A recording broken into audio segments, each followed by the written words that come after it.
వర్షాకాలం చాలా మందిని సోమరితనం ఆవహిస్తుంది. చురుకుగా పనిచేద్దాము అనుకుంటే నిద్ర ముంచుకొస్తుంది. బయట వాతావరణం హాయిగా చల్లగా ఉండడంతో హాయిగా రెస్ట్ తీసుకుందామని చాలా మందికి అనిపిస్తుంది. అలాంటి వారు ఈ చిట్కాలు పాటిస్తే సరిపోతుంది. ఇంటిని లేదా మీరున్న ప్రాంతాన్ని ఎప్పుడు వెలుతురుగా ఉంచండి. వెలుతురు లేమి కారణంగా నిద్రకు కారణమయ్యే మెలటోనిన్ హార్మోన్ల స్థాయి పెరుగుతుంది.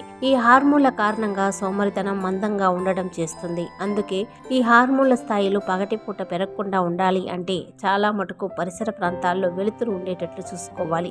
అలాగే వర్షం పడుతూ ఉంటే ఆగిన తర్వాత బయట అలా గడిపి రండి. ఇది శరీరాన్ని క్రమబద్ధీకరిస్తుంది, చురుకుగా ఉండేలా చేస్తుంది. డాబా, బాల్కనీల్లో కొన్ని నిమిషాలు అలా తిరిగి రావడం ద్వారా శరీరానికి కొత్త ఉత్సాహం ఏర్పడుతుంది. వర్షాకాలం చలి హ్యాపీగా నిద్రపోయించేలా చేస్తుంది. అయితే శారీరక శ్రమ వర్షాకాలంలో చాలా అవసరం. శారీరక శ్రమ లేకుంటే సోమరితనం తప్పదు. అందుకే వర్షాకాలంలో ఇంట్లోనే కొన్ని వ్యాయామాలు, యోగా చేయాలి. అలాగే ఇంటిని శుభ్రపరచడం, డెకరేషన్స్ చేయడం వంటి పనులు చేయవచ్చు. ఇంటి మెట్లను ఎక్కి దిగడం, డాన్స్ చేయడం వంటి 15 నుంచి 20 నిమిషాల పాటు హాయిగా గడిపే వ్యాయామాలు చేసుకోవచ్చు. అలాగే వర్షాకాలంలో తీసుకునే ఆహారంలో చాలా జాగ్రత్త తీసుకోవాలి. నూనె పదార్థాలను దూరంగా ఉంచాలి.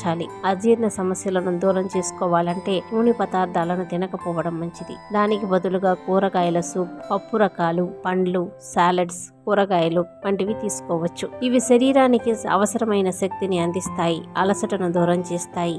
సూప్స్ వంటివి తీసుకుంటే శరీర ఉష్ణోగ్రత క్రమంగా ఉంటుంది. లెమన్, పుదీనా, రోస్మేరీ వంటి వాసనలను వాడడం మంచిది. వేడి నీటితో లేదా చన్నీళ్లతో అప్పుడప్పుడు ముఖాన్ని కడుగుతూ ఉండాలి. అలసటగా భావిస్తే అరగంట పాటు నిద్రపోవచ్చు. రాత్రిపూట 7 నుంచి 8 గంటల పాటు నిద్ర అవసరం.